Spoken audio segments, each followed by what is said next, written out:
also was in, but of course the Electoral Commission did make them aware that it is only media that is allowed to be in this room. So we're waiting for the Commission to be here.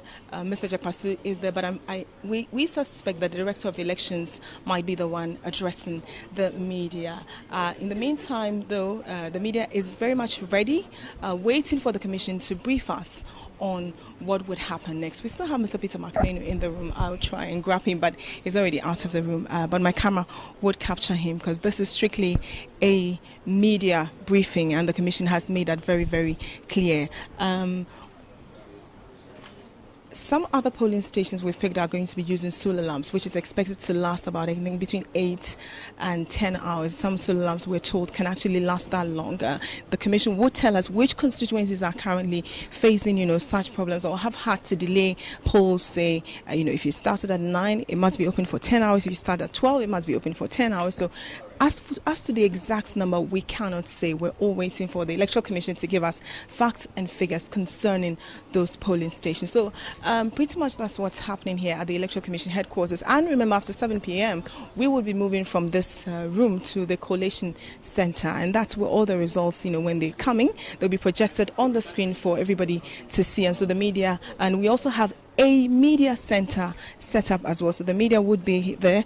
Just a few media houses actually would also get to see the Coalition Center, and it was to, the Coalition Center came up to do away with the strong room, which had a lot of, secrecy, had a lot of intense atmosphere, added a lot of intense atmosphere to the whole election process. So we'll be going there after 7 p.m. It's just about 6:20 at the moment, and so we'll be waiting for the Electoral Commission. The Director of Communications is here, Mr. Eric Kofi Jakpasu, but I'm hoping the Director of Elections might be the one to address us on what has happened, where do we need extension, where there is a problem, and then also the updates on North Jamai. From the Electoral Commission headquarters, my name is Bridget Otu.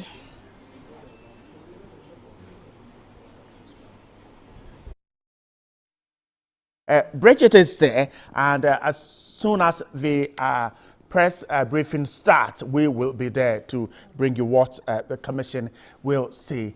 Polls have closed. Let's quickly join Wendy Lai. She is in the Dom Kwabenya constituency. Wendy, welcome again. Earlier you had some one of the polling centers. How many do you have now?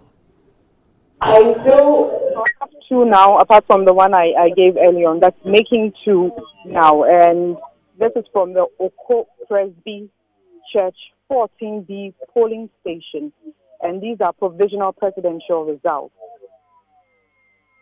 Now, for the PPP had 4, PPP 4, PNC 3, PNC 3, NPP 270, NPP 270, NDC 184, NDC 184, CPP 0, CPP 0, NPP 0. The independent candidate here also had 0, and they had a total valid votes of 461, and then 1 rejected ballot. Right, and that's from the Dom Kwabenya constituency, one of the polling stations there, Oko Presby Church 14, 1 polling stations there. Wendy Lai coming through on that. Wendy, is counting still ongoing? Counting is still underway. We just have 2 centers that have recorded their provisional presidential results, and I've given that. I think the 3rd polling station is done. Let me go get it, and then I'll give you that information shortly. But they haven't done the parliamentary records yet. So we're left with 4 polling stations to give us parliamentary results, and then 2 as well to give us presidential results out of the total of 4 polling stations here at the Oko Presby Church polling center. When we were earlier worried about the lighting at various polling stations, what is the situation where you are? The lighting isn't too clear here. Although there's light at the center, they're using lamps as well. So every polling station here has lamps. They're using about 2 or 3 to do the counting, to aid them count properly. All right, we're But grateful. The voters here aren't really perturbed. They are still standing around waiting to see who gets what. All right, Wendy Lai there in the Right. Kwabenya constituency. She's just following the polling station results. She would move to the collation center when it's ready, and we'll get the final figures from there. And of course, Portia, let's shift to the Odododio. Yes, one of the flashpoints, and Daniel Opoku is over there with some results. Good evening, Daniel. Hello, Daniel. Hello? Yeah, Daniel, what results do you have for us? The line is just terrible. I can hear you. Can you hear me now? Is it better? Hello? Daniel, can you hear me now? Is it better? Hello? Oh, we're having difficulty reaching Daniel Opoku, but Alfred, you have more results. The heat, can interfere with telephone But connection. Alfred, before you continue, right, you were talking about rejected ballots featuring prominently again. Yeah. 92, we had 149,811 rejected ballots. 96, it came down in 1996 to 120,921. And then 2000, 104,251,720. And it looks, it will be interesting to see the result in 2016. Very interesting to see. And because of the figures coming through from the provisional results we are getting from the various polling stations, and some scoring more than some presidential candidates. We should have rejected ballot association. Okay, so there is some provisional results posted on the BBC website for the special voting that took place in 2 phases. I'm going to get into that shortly, but let's get to the Cape Coast Town Hall B. Cape Coast Town Hall B. That's the provisional results from the Cape Coast Town Hall B. Provisional results. Presidential. NDC John Mahama 220, 220, that's 220. NPP's Nanado 270, 270. CPP Ivor Green Street 0. CPP 0. PPP Dr. Indum 10. PPP 10. NDP 1. NDP 1, PNC 1, PNC 1, and probably my party, if it had been the case, sport ballots 10, sport ballots 10. All right. Professional results. Let's see. Daniel Opoku is back on the phone lines now. Yeah, Daniel, good evening and thanks for joining us once again. Hello? Daniel, can you hear me now? Is it better? Yeah, I think it's a bit okay. Yeah, Okay, you have some provisional results for us. Now, currently, I'm still at the video, but initially I was at the Bessemanche polling station area. And at the Bessemanche polling station, they have a lot of polling stations. And within that, there's what we call the Besse Naye Wulomo polling station. Besse Naye Wulomo polling station, the presidential provisional result. NPP got 46, NPP 46, NDC 128, NDC 128. The rest of the political parties scored 0. Number of verified voters was 174. Then sports ballot was 1. Then right after that, the Gamanche Palace, which is just the old Gamanche Palace, which is just around the Besse area. Presidential results. These are provisional figures, actually. Presidential results. NDC 204. NDC 2. Hello? Hello? Continue. We're having difficulty getting through to Daniel Opoku once again, but he gave us results from the Besinaye Wulomo polling station, where presidential results, NPP, provisional presidential results, NPP 46, NDC 128, and the rest of the political parties had 0 and 1 spoiled ballots. And Daniel Opoku is back on the line, and you were giving us results from the Gamanche polling station. As I was initially saying, just around the old government palace, around the Jesse area, NDC, these are provisional figures. NDC got 204. 204. NPP got 77. 77. PPP scored 3. PPP, Dr. Papa Kwesi Endum, 3. Then NDP got 1. The total vote cast was 288. Total vote cast 288. Rejected ballot was 3. Rejected ballot was 3. About 392 people were expected to cast their ballot. Then finally, this is just the final one. Finally, just around the same area, as I told you earlier, they have top polling stations in the area. This is the B. Just the Palace area B. These are the presidential provisional results. Presidential provisional results. NDC 399. NDC 399. NPP 140. NPP 140.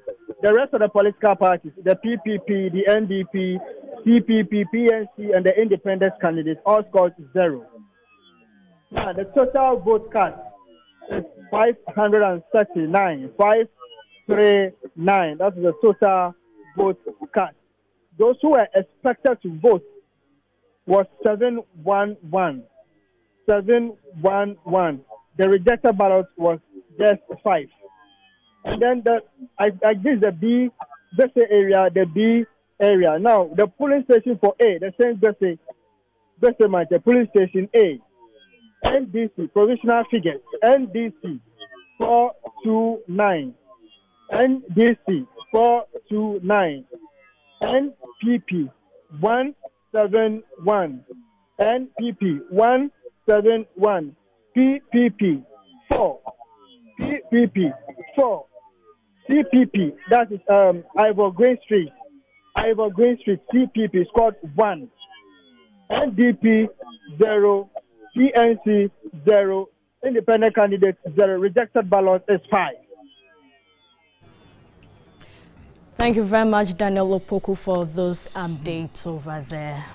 I am at a loss as to what to do with this rejected ballot. No, I think what you can do strategically is just, I will be your vice president. All right. Let's go to the Bonaha region, and Catherine Frimpoma is there. Now, Catherine, if you can hear me now, if you could just give us any of the results you have in the polling stations in the Bonaha region. Hello, Catherine, can you hear me? Hello? Yes, Catherine, Alfred here. If you can hear me, I'm asking if you have any of the provisional results at the polling station in the Bonaha region. Yes, we are currently on our way from the Kano North constituency, that's the Joya and Kwanta area, heading for the constituency collation center. But I can run by you the results that we have so far. We were at the RC polling station A, B, and C. And so far, only the presidential ballots have been counted. The parliamentary is still being counted. So at the RC polling station A, NDC had 135 votes, NPP 311, independent candidate had 1 vote, CPP 1, PPP 8, PNC 0, and rejected ballots were 5. At the RCJSS B, spoiled ballots 5, NDP 0, CPP 0, PPP 1, PNC 0, NPP 187, NDC 223. And so that is it at the RC A and B. And then at the RC primary, NDC had 123, NPP 363, PPP 3. Independent candidate had 0, PNC had 0, NDP had 0, and then rejected ballots is 4. So that is it at the Kano North constituency, specifically the RC, JS, A, B, and C. We are currently coming from the Kano South at the Onri Kwanta Police Center, where people are still voting, because as of 5 p.m. when polling closed, we had about 200 people in queue waiting to cast their ballot. And so at that polling center, polls is still ongoing, just as about 3 or 4 polling centers in the Kano South constituency. We are currently heading for the collation center, and we will be updating you on any development. Catherine, thank you. Thank you very much. So, as expected, Kano South voting still ongoing. But let's go straight to the voter region, where Robert Abelba is joining us from the Banque polling station, Banque LA polling station in Ho. Robert, thank you very much. If you have any provisional results, you can run it by us now. Hello, Robert, can you hear us? Okay, we seem to have lost Robert there on the telephone. Yeah. Again, the rejected ballots portion is still a worrying trend. Figure still growing. From where I'm going. Alfred, let's try if Robert is once again back on the phone lines. Robert, if you can hear us, if you have any provisional results from the Banque LA polling station, you can run it by us now. Hello, Robert. Robert Abelba, can you hear me? Hello? Yes, Robert, if you can hear me, if you have any provisional results, kindly run it by us now. Yeah, at Banque LA. Hello? Hello? Robert, I can hear you. Please go ahead. At Banque LA, you have A and B polling stations. The A has 3, NDC has 313, PPP 2, NDP 0, MPP 52, PNC 0, independent candidate 0. Okay. And 2 rejected ballots. All right, so Robert, we'll come back to you again, but we need to do a quick link up to the Electoral Commission headquarters, where the Electoral Commission is addressing the press as we speak at the moment. It's successful. Polls, we all know, have officially closed at almost all polling stations across the country. Our reports have shown that the exercise has been exceptionally successful in all places, except in very few instances where we had minor issues. For places where there are still voters in the queue before 5 p.m., all of them would have the chance to vote before sorting and counting starts. And as usual, what we normally see at the polling stations is that immediately it is 5 o'clock, the security man stands at the back of the last voter so that no any other voter can join the queue. Let me now turn my attention to the 2 specific issues. 1, Afram Plains North constituency. We have received reports about challenges with the polling stations located in the Dwarf Island. That island is one of the hard or very difficult areas to reach. And ballot papers and other voting materials were airlifted to the island at 9:30 a.m. the aircraft had 2 islands to airlift ballots to. The first one is the Bipia Island, and the second is the Dwarf Island. And it took at least 2 hours for the materials to be distributed to all the polling stations on the island. Hence, voting started late. Following a review of the situation at 5 p.m., the Commission has decided to extend voting in these areas by 5 hours. So, in the Dwarf Island, there are a number of polling stations situated in that island. And voting has been extended by 5 hours. So voting, as we are currently speaking, is still ongoing and will end at about 10 p.m. However, all voters in the queue after 10 p.m.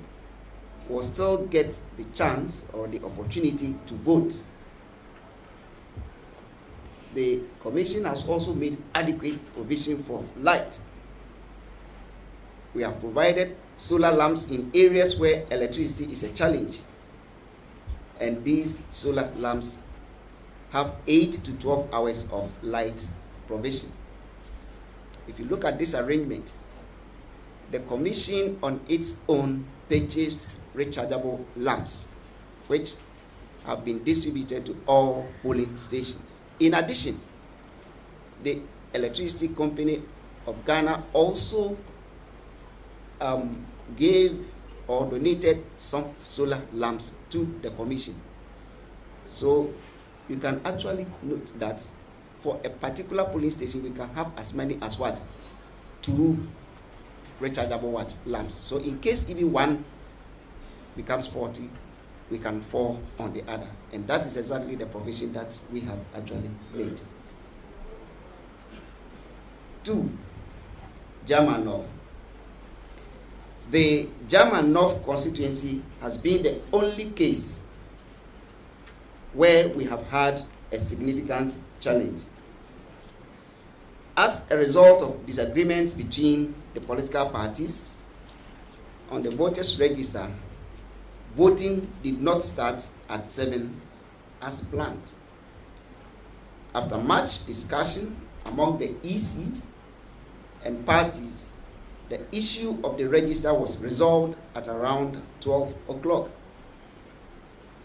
A decision taken by the District Security Council to postpone the elections without clearance from the Commission was overruled, and the Commission instructed that voting should proceed.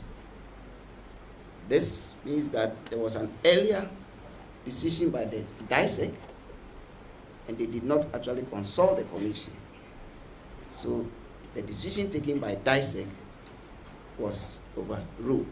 However, several efforts by our officers to move materials to the 92 polling stations in the constituency was unsuccessful. The security teams on the field could not guarantee the safe environment for the polls to continue.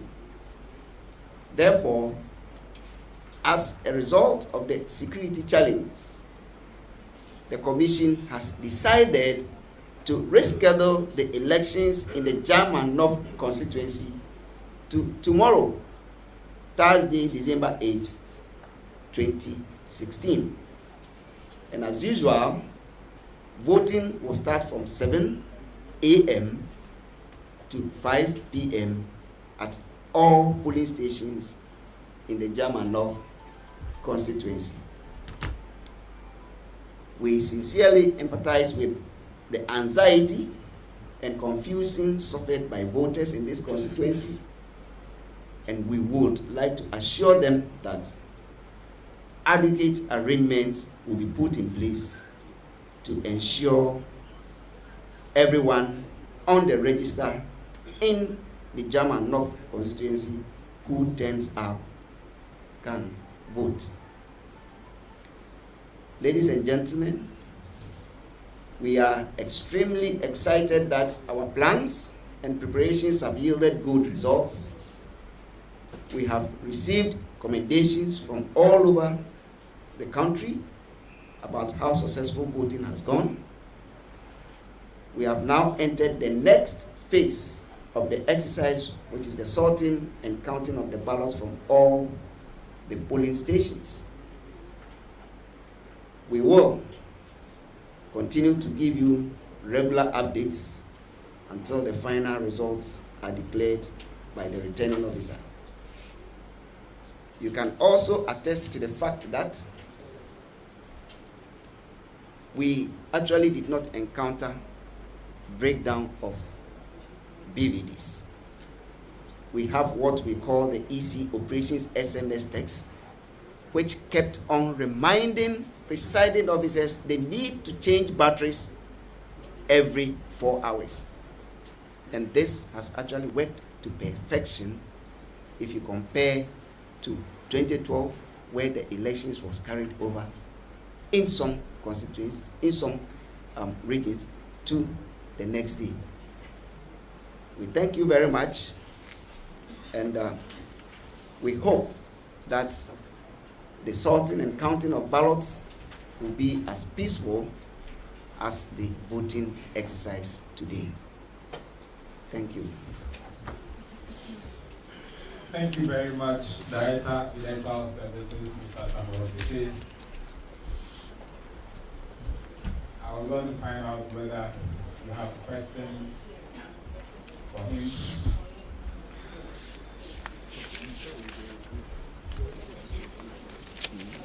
Or the confirmation of what we put out there earlier on by the Electoral Commission to have the German North constituency elections postponed to tomorrow. This was a decision that was reached at the District Security Council meeting earlier today. But not communicated to the Electoral Commission, and according to them, it violates the CI 94 Regulation 36(1). But the political parties were in that meeting earlier on. They know the situation on the ground, and then they reached that conclusion. But now the reality has pushed to this option again of having it tomorrow. And then also the situation where the Electoral Commission has had to assure us that 2 solar lamps will be, rechargeable lamps will be at the various polling stations that counting will run into the night. That actually does confirm what you were saying earlier on. Yeah, they did make provisions Absolutely. for that early on. So it'll be interesting to see how things go out tomorrow from 7 to 5 p.m. German North. There will be elections over there in that constituency. We will take a quick break because the results, the provisional results are coming in thick and fast here on the Election Command Center. Don't go away because after this quick break, we'll come back with a lot more of the provisional results. Stay with us.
Okay, so welcome back from that quick break here on your election command center. And right from that, we bring you a lot more of the provisional results coming through, the presidential provisional results. We'll bring you a lot more in the next 3 minutes. Right. So clearly, it gives you a reflection that the incidents of spoiled ballots, we're not going away from it. No, we're not. We're not going. It's still an issue to deal with. Confirm the news of German North Constituency voting taking place tomorrow. Right. And of course, the expectations were that voting into the night could result in some more practices. And so it is better to have it tomorrow.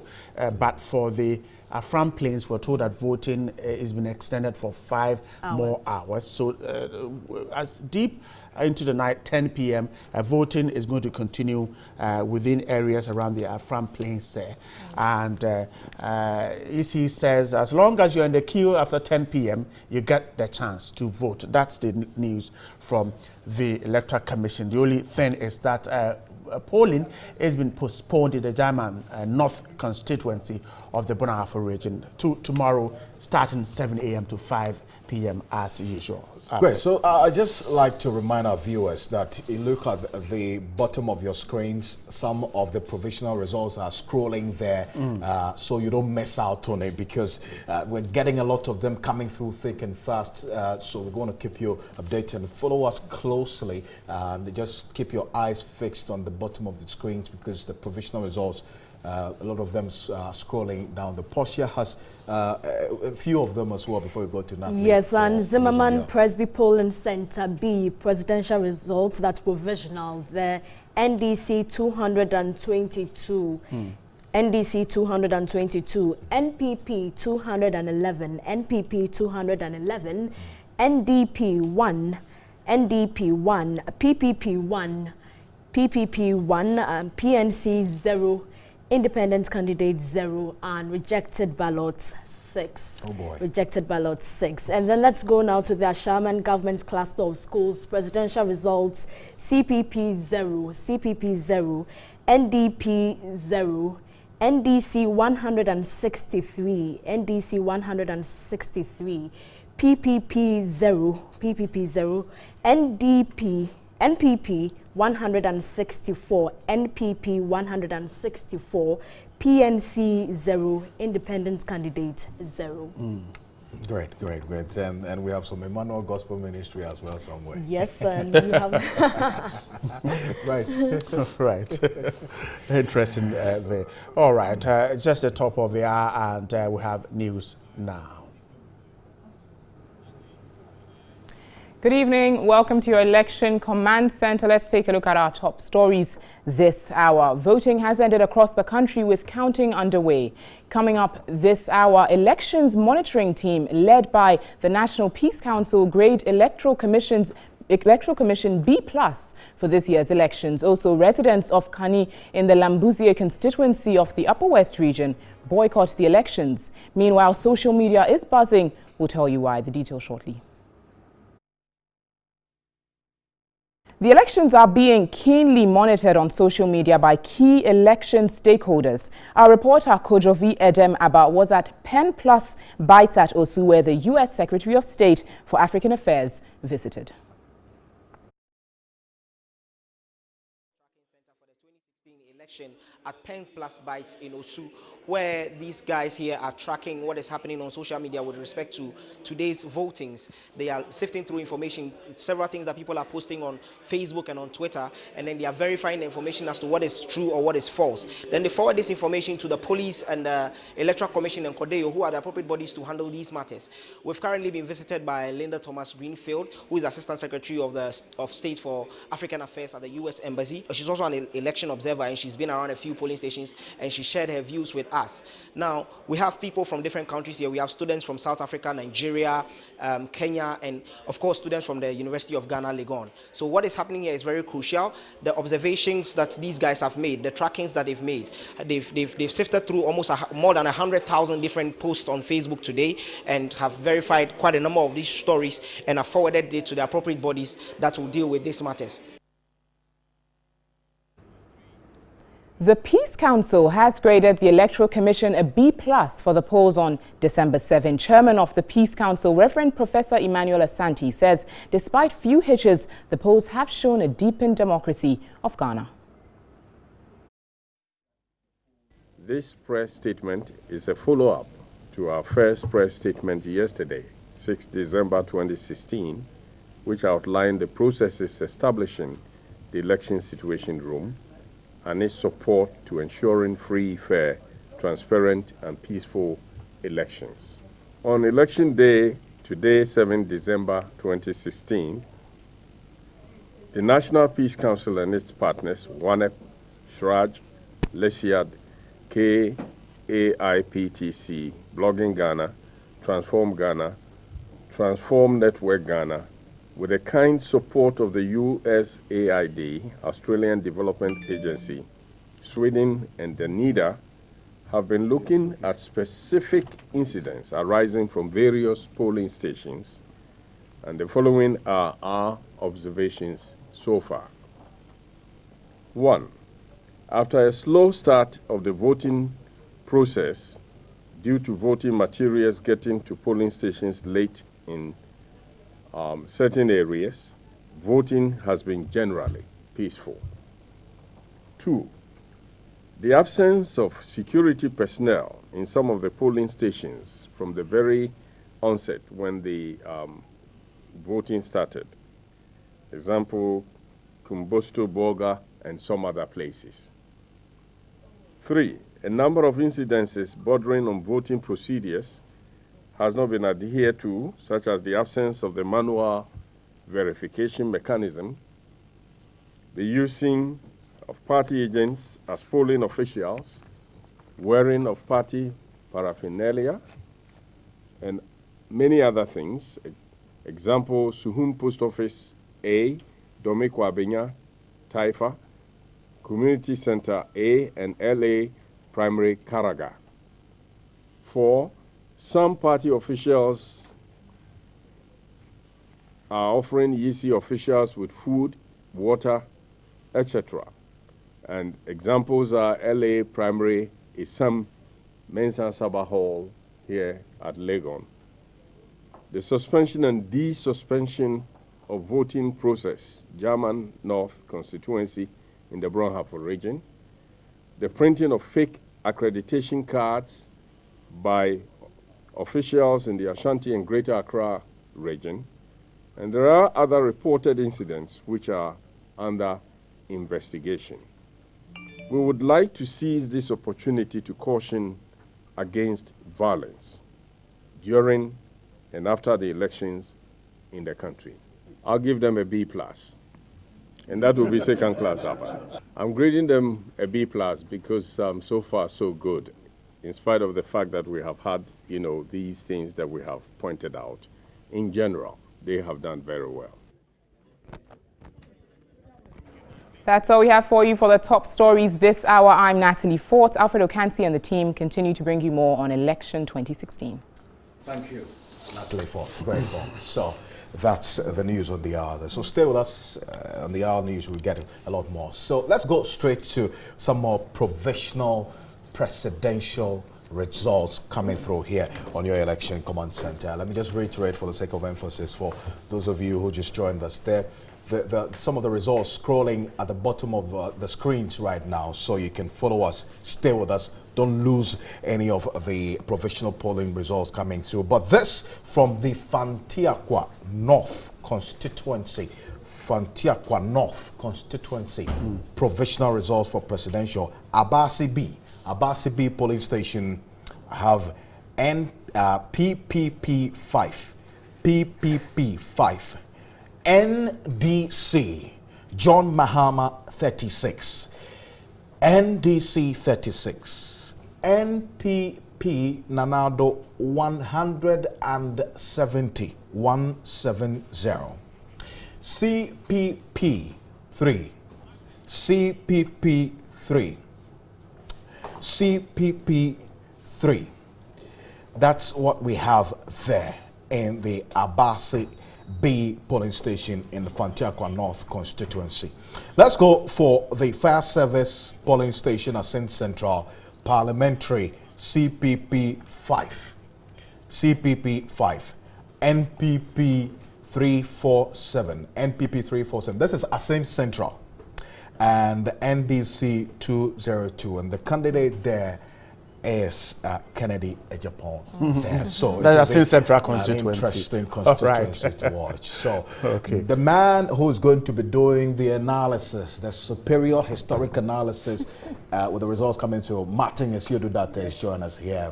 Absolutely. What do we have? A lot of interesting frenzy around the country. Figures are coming in thick and fast, but then they are very dotted micro figures. We'll just be trying to put all of them together so that we can start making sense of them. But I mean, let's just take a look at the 2012 results, because that's what can help us project to see how the 2016 elections are going to look like. Right.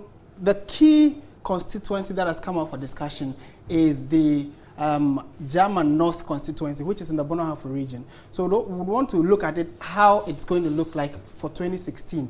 As of now, though, we do not have figures there because the voting did not take place. According to the EC, it's going to be happening tomorrow. So let's look at German North. For 2012, these are the figures. Presidential, John Dramani Mahama got 16,701. These were the certified results for German North in 2012. And he won that constituency by some 57.30%. The NPP was second with 11,000. So there was quite a substantial margin. And if you look at the parliamentary results as well, the current MP is NDC. That's Mr. Asum Alex. He had 49.66%. And then also a very close race here as well. NPP had 50.30. So it has the potential out of that 70 or 97 different polling stations. It has a sizable number that could influence the results in the Bonaha region. And you would know that the Bonaha region is a swing region, one of the 4 key swing regions. And we can take any other constituency, maybe Pro East, for instance. The figures we have there for the parliamentary, that's where Dr. Kwabena Donko, the former energy minister, was. He is in parliament now because he won by some 61%. And also the NPP followed closely by 13%. For the presidential in that same constituency, which is Pro East, President Mahama got 74%, and then also followed by Nana Akufo-Addo by some 23%. So for now, though, figures are coming in, little drops of water. Gradually, it will collect into one big bowl, and what TV3 will do is to give you a better understanding of it. And this is the Bonaha region itself. The entire region for 2012 was won by the NDC with this amount of margin, 54%, followed by the MPP, 44%. So if you look at 2004, the NPP won Bonaha region, but 2008, 2012, the NDC won it. That is why it's been touted as one of the swing regions. So that is for the Bonaha region. We have results for almost every other region, and so we'll be keeping a close eye on it for you. Maybe the Odododio constituency, which I'm sure recorded quite an interesting development, Greater Accra region. And you would recall that Neil Antivanderpoy won and promised to widen the gap. Let's look at the figures he had, for which reason he said that he would want to widen it. John Dramani Mahama won 62% of Odododio, followed by the NPP's Nana Addo Dankwa Akufo-Addo. He got 37%. For the parliamentary, though, this is what Neil Antivanderpoy got. He got some 62%. And then his name was Victor Okaikwe of the NPP. He got 36.6%. So we'll be looking at all the figures when they come in. But let me just touch the 2016 and see something. It is all blank because the figures coming in are very micro. So when we put it all together, it collects and then it will start taking shape.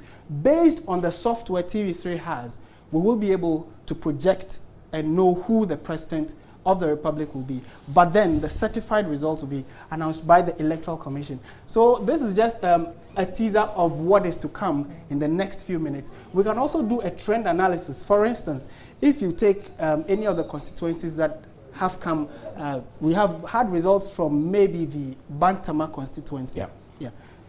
in Bantama, for instance, it is a known NPP stronghold. And this is how it looked like when the final results were announced by the the Electoral Commission. NDC got 8,667. NPP got 49,000. That's quite a whooping chunk of the pie. And for those who may think this is too spiral, they cannot see, we can give it to them in bar forms, where the bar chart tells you still that the NPP had a sizable chunk of the pie.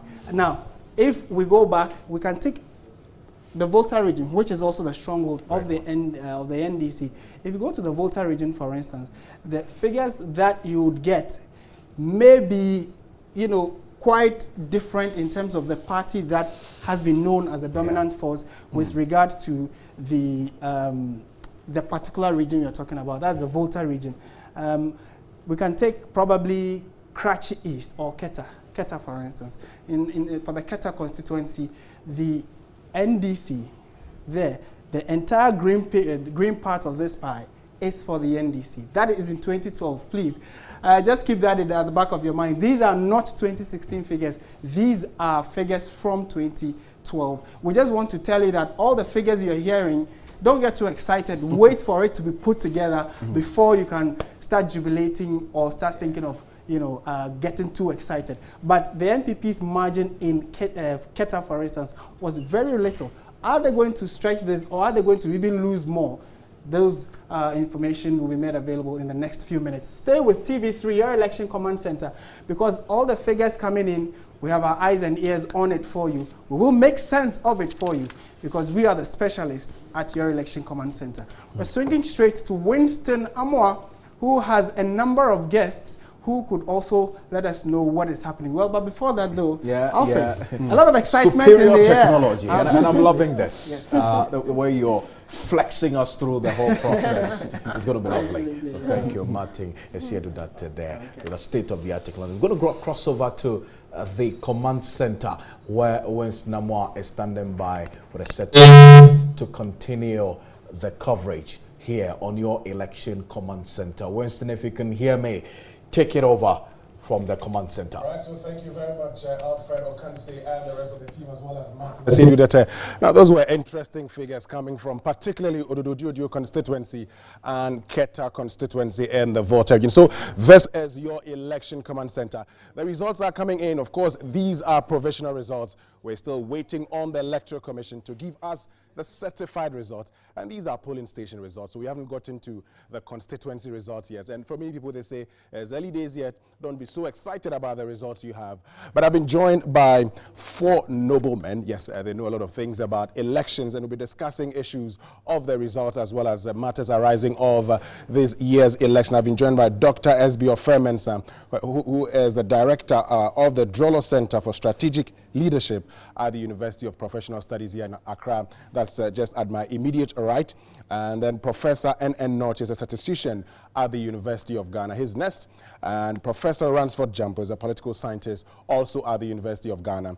And then former Director of Elections at the Electoral Commission and now National Coordinator of CODEO, Albert Kofi Ahen. Good evening, gentlemen, and thank you very much for joining us. Good evening. So let me start off with you, Dr. Ofemensa.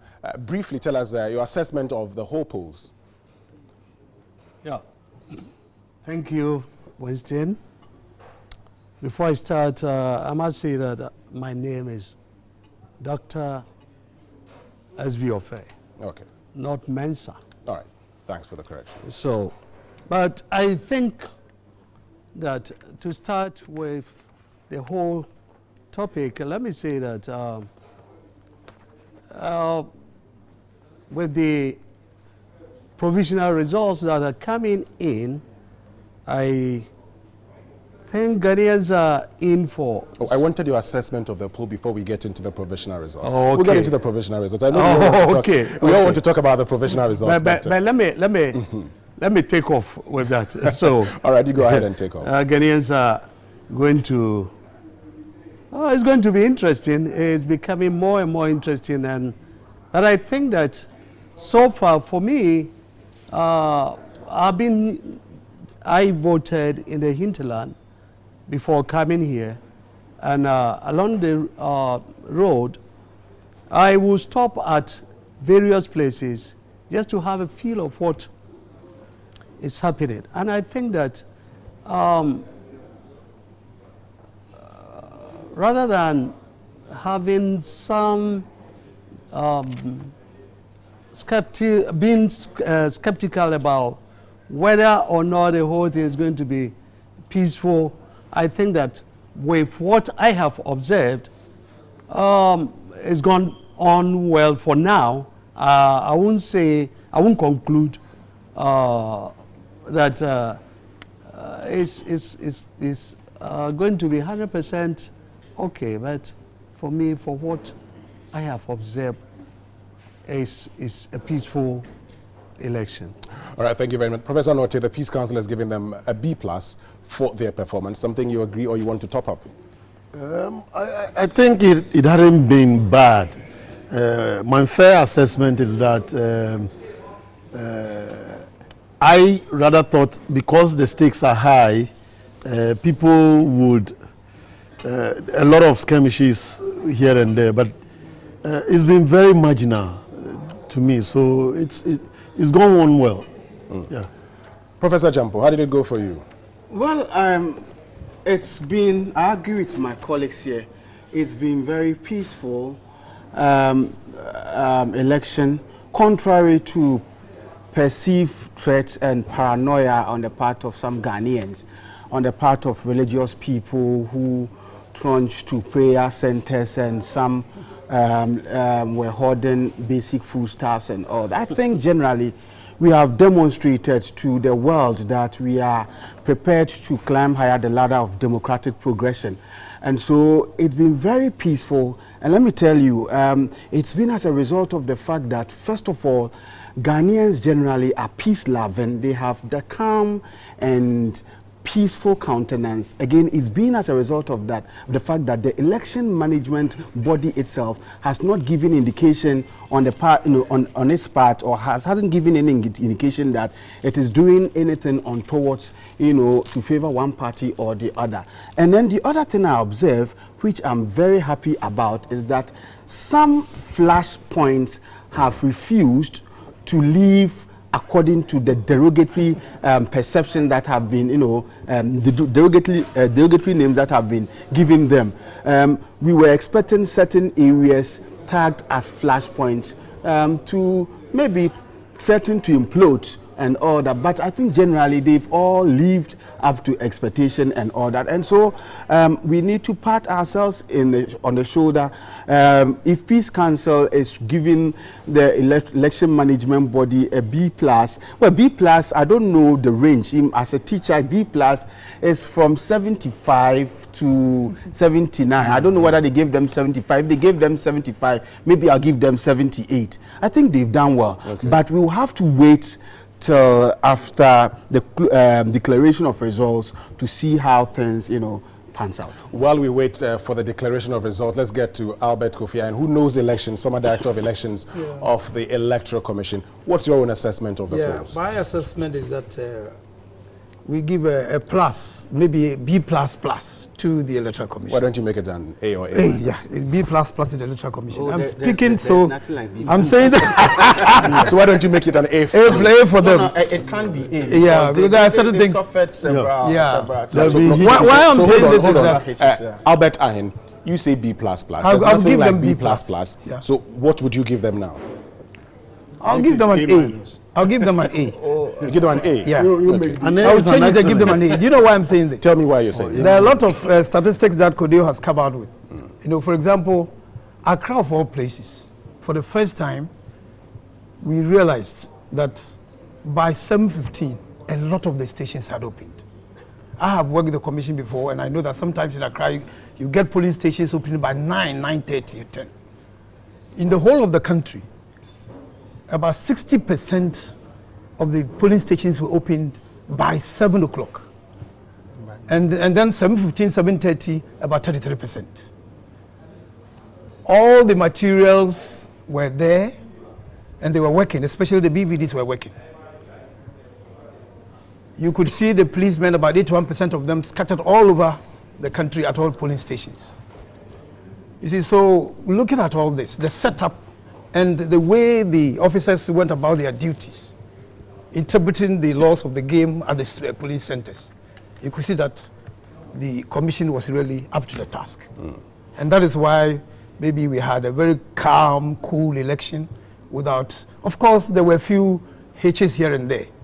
People go in and haven't not seen their names here and there, but these were all minimal. Okay. Well, yes, Professor Jampo, you disagree with the A score. Yes. No, the A score is too much. Why do you think that's too much? Well, because there were also, I think there was a reported case in around Udududu where the election official was actually helping people to vote and instructing them as to where to vote, and it created almost chaos. It made Udududu lived close to its derogatory name, but I think it was quickly resolved. And that is 1 out of 29,000. Yeah, so that's why it cannot be. I mean, if you 29,000 police stations, you definitely will get one police station. If you talk about A, I mean, it's 80% and above. And the performance is really good, honestly. It's been good, and we are patting ourselves on the shoulder. But then, to the extent that some people could also go there and they couldn't find their names on the voters register. Well, so many things could explain. Well, they offered explanations. They said these people, I mean, some polling stations were split into two, so you get in there, you're unable to find yours. Yeah, but it was up to them to educate people, to sensitize these people about some of these things. But generally, I agree. It's just that I won't give them A. It's not that is giving them A. It's my personal. Generally, I agree. It's just that I wouldn't give them A. I think the three of us giving B+. It's only you. So if we put together the average, and then it comes to B+. It still comes to B+. Alright, so it's a B+ for my team, of course. That's all right. Albert Ahin, in his personal capacity and not in Kodeo's name, says he would give them an A. So the results are coming in now. Let me start off with you, Professor Note. You are the statistician. So far, I mean, these are provisional results. These are polling station results. Are you surprised at the results? Well, not too much surprise. When you look at the smaller parties, I thought they could pull a few surprises, but from the look of things, getting this digital number 0101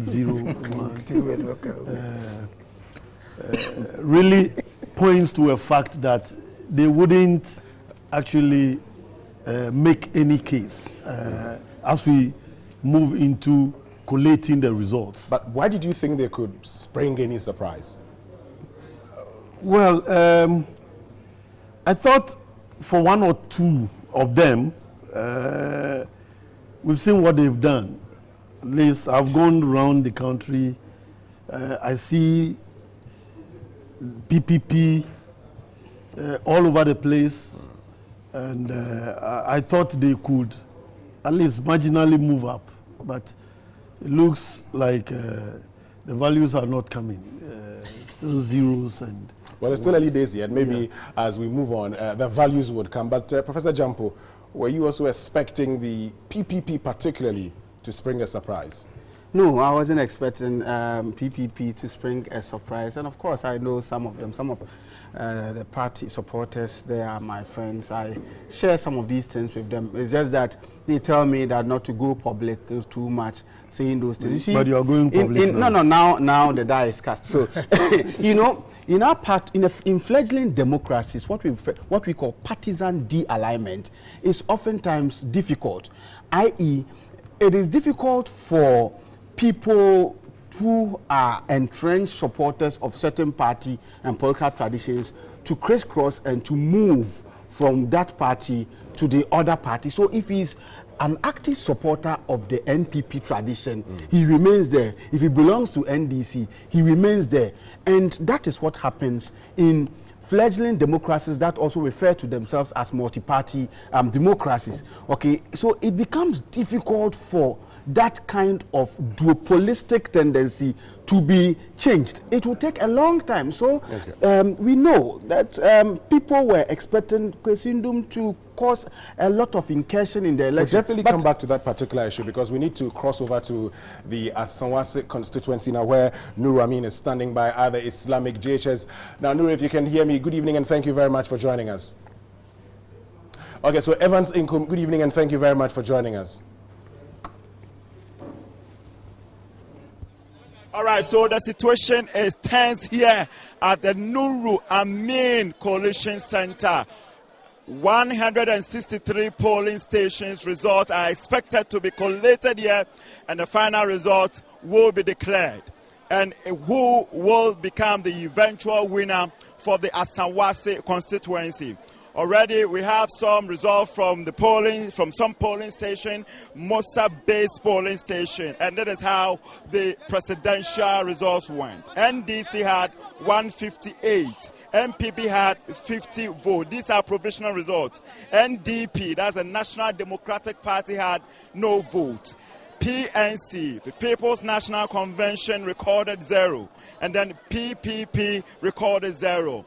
In the parliamentary, NDC had 156, MPP had 55, NDP had 0, PNC had 0, and then PPP has 0. So straight away, it's a straight fight between the MPP and the NDC. That has been the political history, Kofi. Very much so, and I am so enthused with the level of public participation in this whole process. Right from this dawn, you've realized that people have come out in their numbers to partake in this particular exercise. And I must say, what is happening here at Asawase is just a microcosm of what is happening in the entire Ashanti region. I must say the voter turnout has really been massive, and I'm expecting that what is happening currently at Asawase will be the replica of what is happening just across the entire region. All right, now, Kofi, if you look at 2012, we recorded a lot of security lapses, electoral infractions. I mean, you hear violent, in about 50% of the polling station, you hear violence. But this time around, we did not record such incidents. I think the strategy of the police must be commended. Looking at the various polling stations that we visited throughout the day, you observe that not only are police personnel stationed at various police stations, polling stations, but they also realized that there were snap checks of police personnel moving around, sometimes even in private vehicles, in mufti, just to ensure that people do not mar the beauty of this whole electoral process. So it has been very excellent policing this electoral process. Exactly, and one fantastic thing that I also observe is the fact that there is so much interest in this particular process. I mean, we saw some of the political parties policing the ballot boxes from the policing centers to the coalition centers. That was a nice thing, you know. It just tells you that people are really enthused about going through this process to the very end. Looking at the scene currently here at Asawase, you could see the number of what I would say citizen vigilante. Policing, supporting the police to police the ballot boxes right to this coalition center. And that is what is happening just across the entire region. And it's massive. And I'm getting really enthused about this whole process of people getting involved in the electoral process. The level of commitment to this political discourse. Well, so in case you are watching us live, we are coming to you live from the Nuru Amin Islamic Senior High School. And this is where we expected a total of 163 polling station results to be collated. I'm here with the Northern Sector Bureau Chief Kofi Edu Domfe. Let me tell you something. Now, whatever happens here will determine the fate or the future or the political future of the incumbent MP, that is Alhaji Mubarak Mohammed, and of course the MPP candidate. I'm talking about Alidu. But let's just delve a bit to history now. In 2012, Honorable Alhaji Mohammed Muntaka had 43,917 votes. Nana Ochri Teria Entry, who stood on the ticket of the MPP, had 31,013. Al-Hassan Abdul Majid was an independent candidate, had 946. Jerry Joseph Kwesin, the PPP candidate in 2012, had 458. John Mahama, now we are switching to the presidential results for 2012. John Mahama of the NDC had 45,178. Nana Adodankwa Akufo-Addo of the MPP had 31,260. Pa Kwesi Indium PPP in 2012 had 187. Dr. Abu Sakara, who led the CPP in 2012, had 46 votes. And Jacob Osei Yabua, also an independent candidate, had 15 votes. So these were results that we actually had in 2012 as far as the Asawase constituency is concerned. So, I mean, you can see huge crowd around, I mean, observers, every single activity that is going on here. People are monitoring with eagle eye. From morning up till now, our energy has been made possible or has been powered by Rush Energy, and of course, Verna has also been supporting us with water. So it's been a very, I mean, an interesting scene from across the various polling stations that we have covered. But very soon, I'm sure they will collate all the 163 results, and we will tell you who wins what. My name is William Evans. We go back to studios and join the team for more. Over to you, studios. So thank you very much, William Evans Inkum, for that particular report. Well, we all hope that very soon we get to find out whether Mohammed Mubarak Muntaka would be returning to Parliament on the 7th of January 2017. But let's get back to the studios now and continue with the discussion. Professor Jampo, you were telling us about the performance of the Progressive People's Party. Why aren't they doing so well?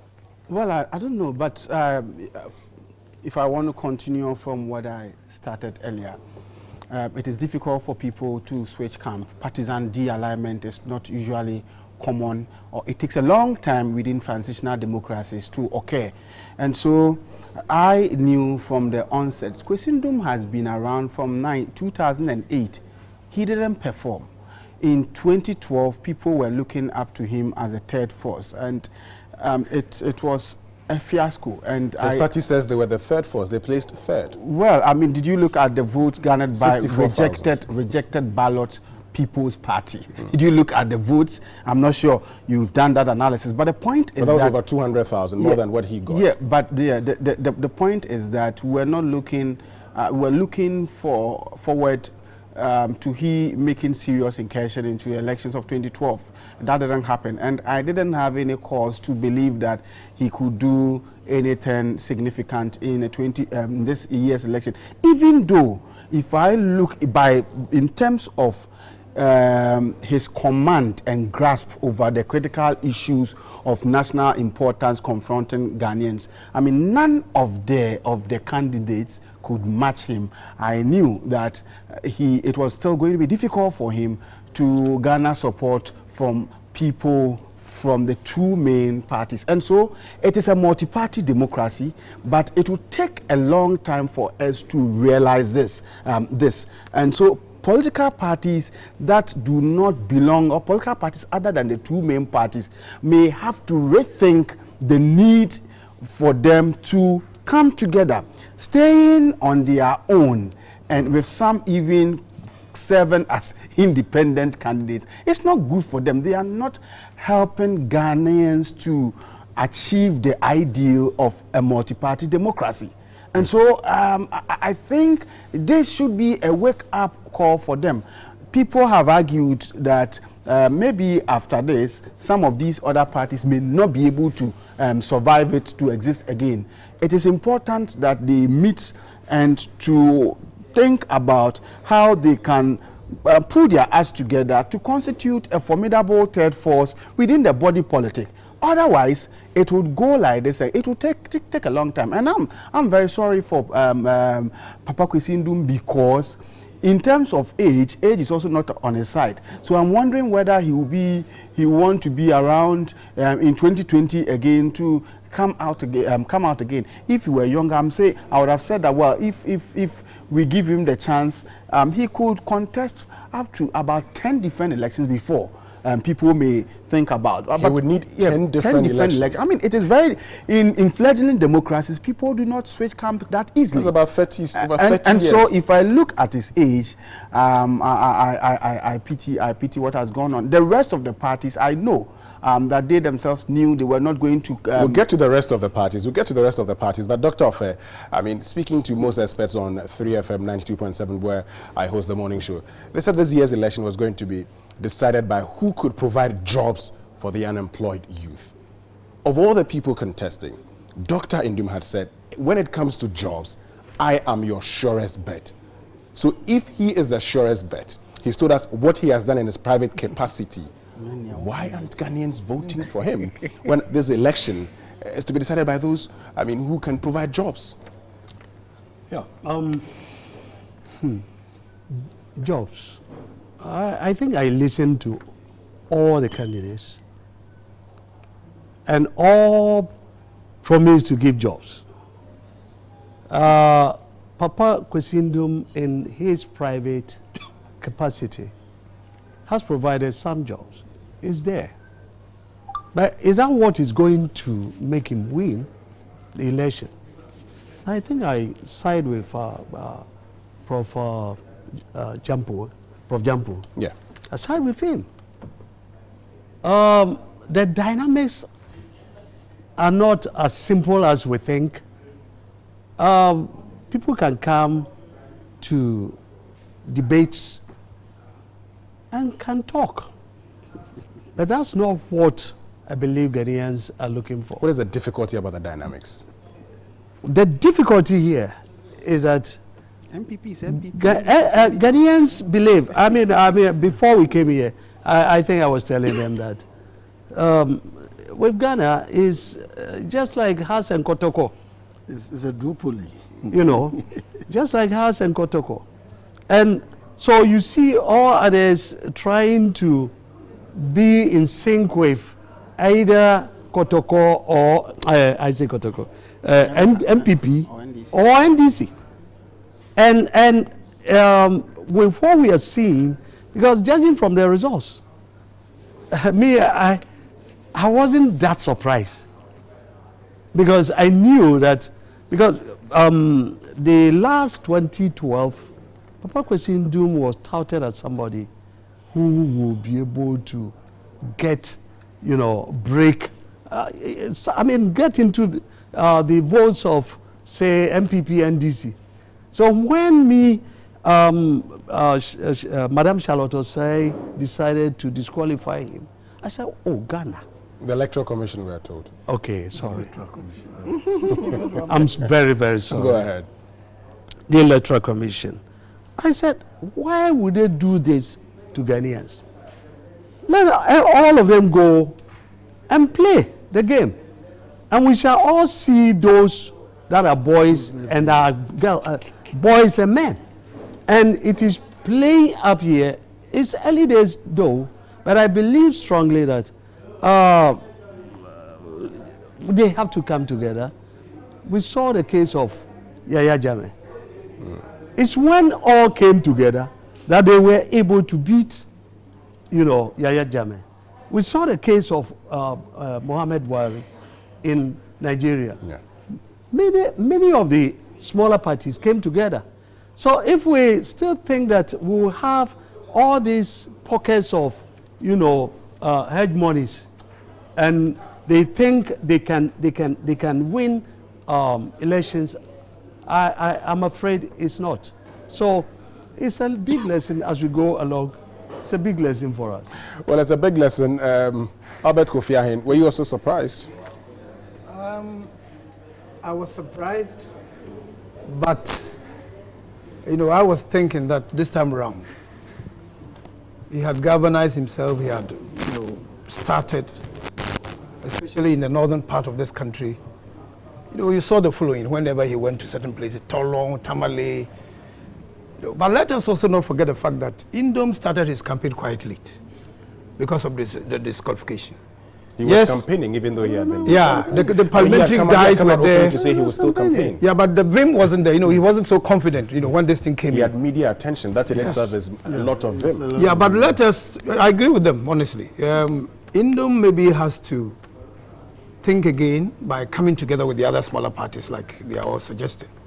Either he joins the two big parties, one of them, and then supports them so that one day he can become whatever he wants to become. Or he joins the other smaller parties to get along, because they can become a big force when the three come together. But you see, it is also early yet. Let us not say that with this little thing that have come, not conclude that maybe Indom is going to be, performing so bad. We haven't seen anything yet. But they say, of course, coming events cast their shadows. 0, 1, but 3. Let's hope. But of course, it is clear that it is not going to be anything better. But I believe that he should go back, sit down onto the, try to go on the drawing board and get other parties to join him. Because he was with the CPP initially, and then he broke away. He can go back, and then they can come together again to be the third force that they are talking about. But with this performance, I'm not sure they can go anywhere now.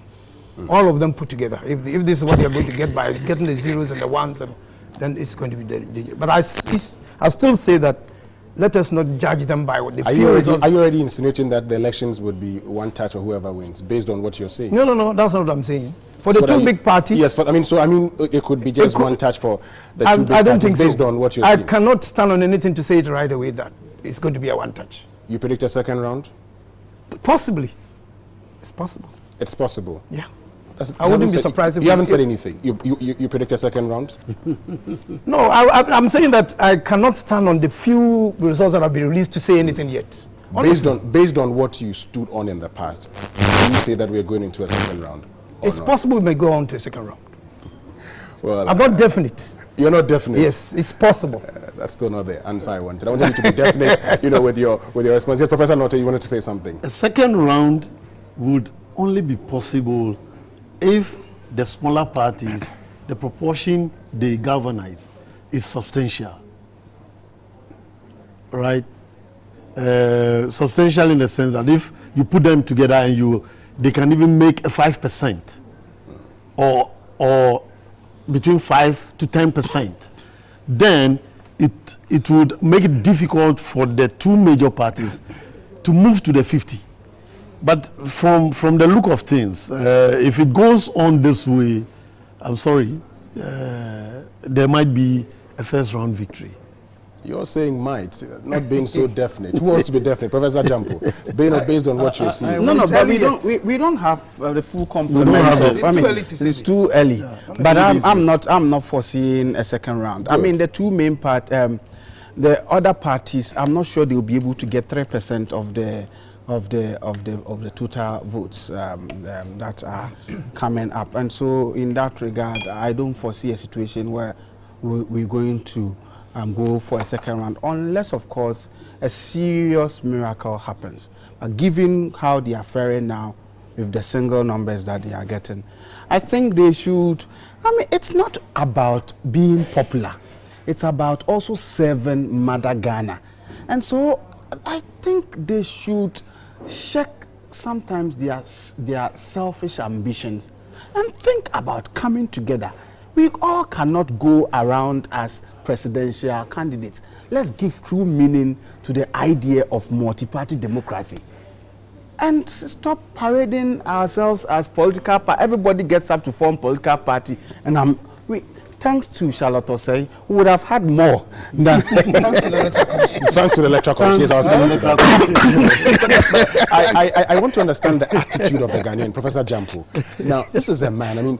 Ivor Kwabena Green Street ran a campaign on. His form of change was block, and then you go for change. So block the NPP, block the NDC, and then we go for the change with the CPP. Dr. Ndim had also run a similar campaign. He said the NPP, NDC had failed Ghanaians. He was the best man for Ghana. Dr. Mahama is also, run a similar campaign.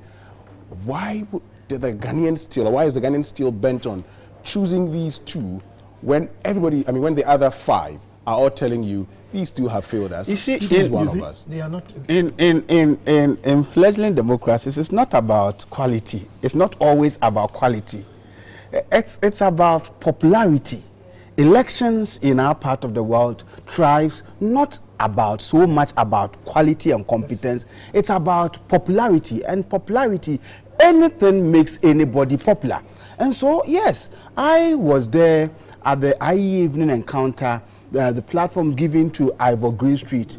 He performed very well with this almond tree example, as you know, solving our unemployment program problems and all that. He did so well. At our presidential debate, they all did well, but I can also mention Kwesindum.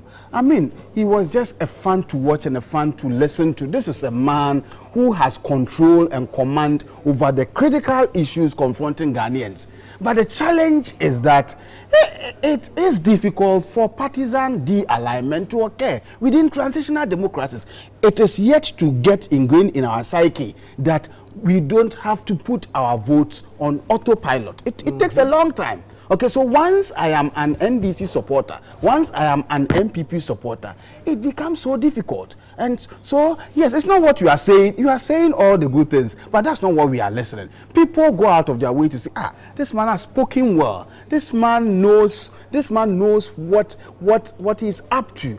But at the end of the day, a vote for him would amount to waste of vote. So it takes you and I and NCC and everybody to prosecute a solid educational campaign to be able to whip up confidence and enthusiasm on a part of Ghanaians to think about the need for them to give meaning to a true multi-party democracy. It is only when we do so that the two main political parties may not be able to bluff us. But for now, they can bluff us.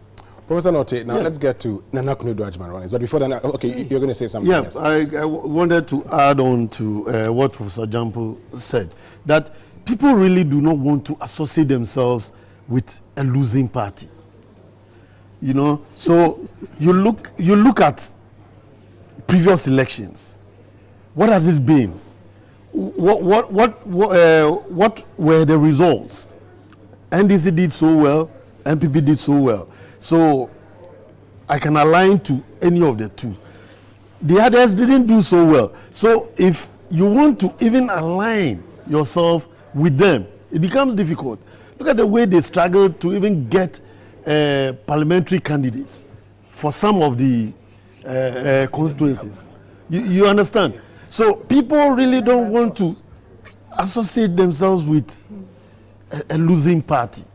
And that could account for their poor show. We're talking about a losing party. Let's go to the NDP. Well, Anakuni says she's made history, of course, being the first woman on the ballot. But is that history well made, based on the zeros? It's still early days, but based on the zeros, would you say that's history well made?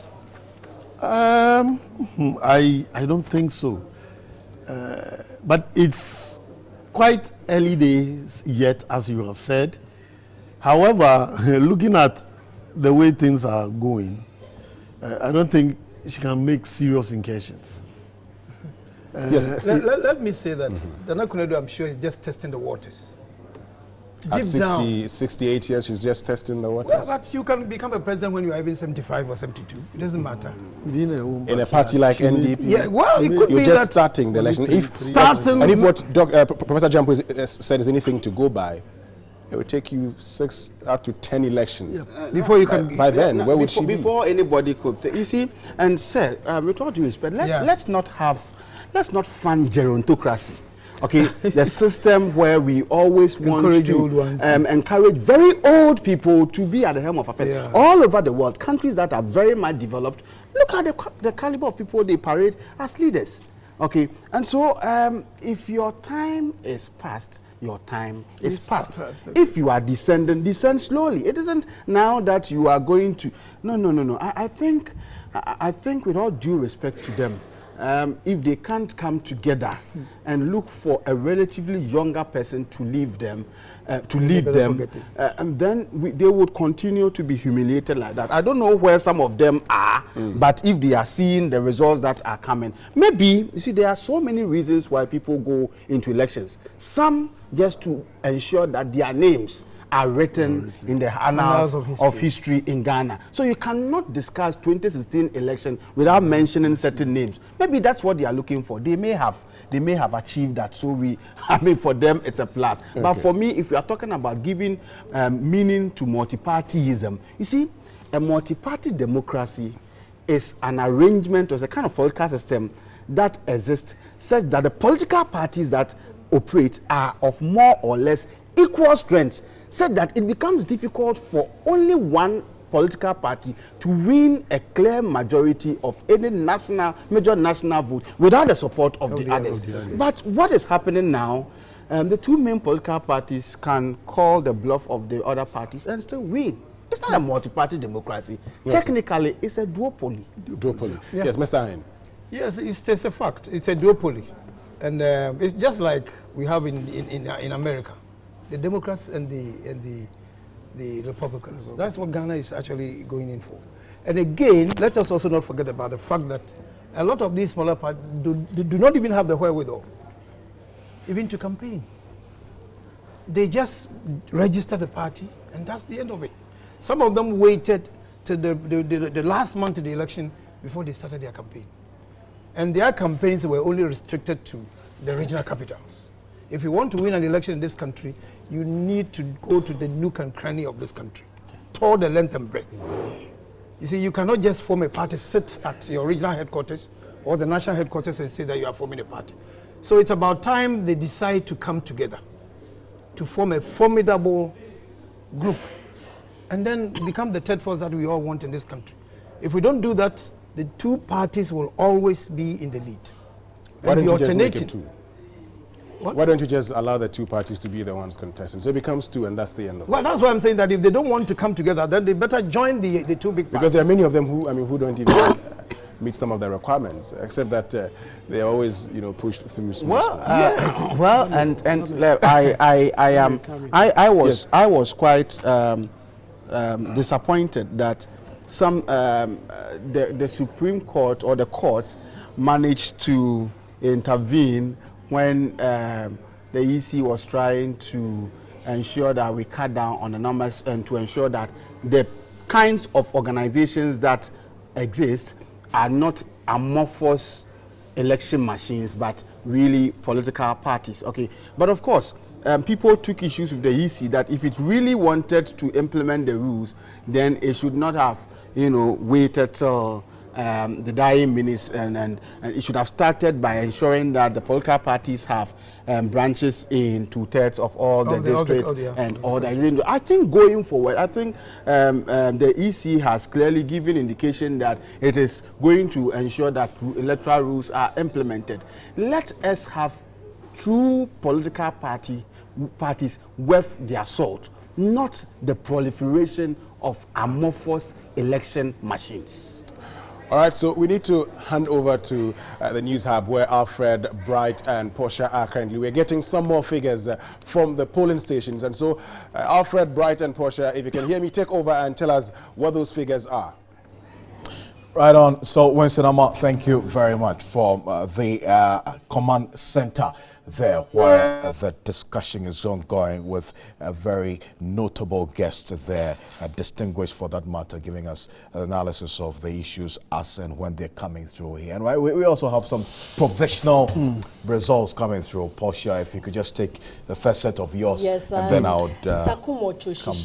Ododo Constituency provisional results: presidential CPP 0, NDP 0, NDC 225, PPP 0, NPP 107, PNC 0, independent candidate 0. That's from the Sakumo Choshishi Ododo Constituency, right?